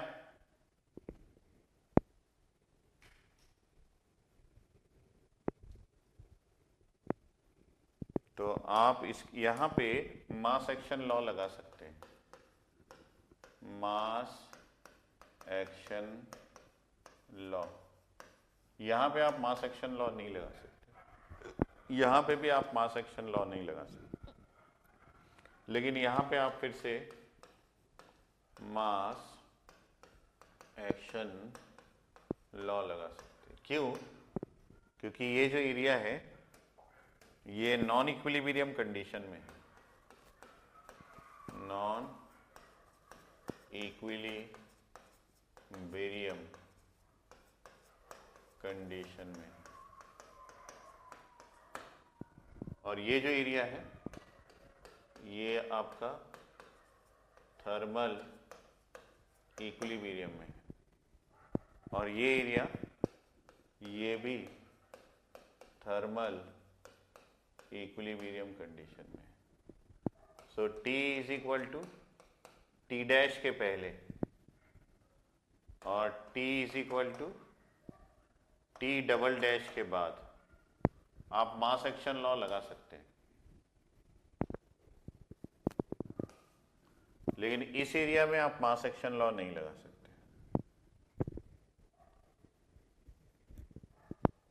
तो आप -∞ से लेके T की वैल्यू T डैश तक मास एक्शन लॉ लगा सकते हैं।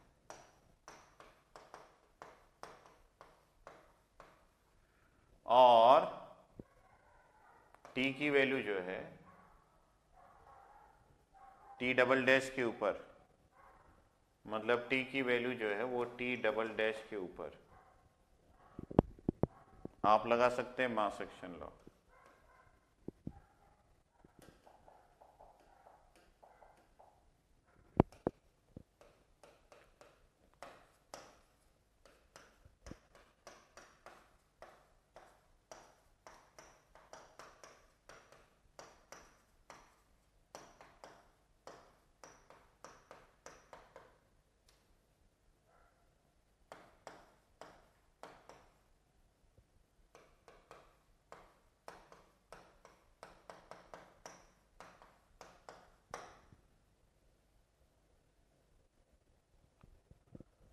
आइडिया लगा?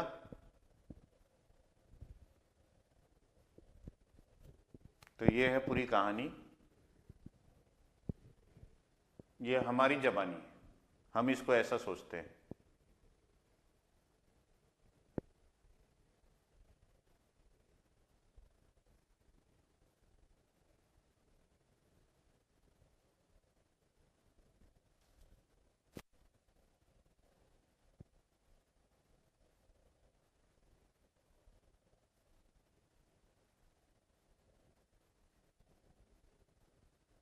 Any doubt? किसी को कोई भी doubt? Generation, recombination, mass action law, non equilibrium, equilibrium, minority concentration, low level injection, high level injection, with respect to time, with respect to distance, कोई भी चीज में कोई भी डाउट तो रेड मार्क करके पूछ लो फटाफट से, क्योंकि कल जो हम लोग पढ़ने वाले हैं वो एक नया कंसेप्ट है, और वो नया कंसेप्ट किस पे बेस्ड है? वो है आपका एक नई थ्योरी पे, that is known as Hall effect. वो किस पे बेस्ड है? वो हॉल इफेक्ट पे बेस्ड है। तो काफी लोग पूछते भी है, सर हॉल इफेक्ट गेट में है कि नहीं?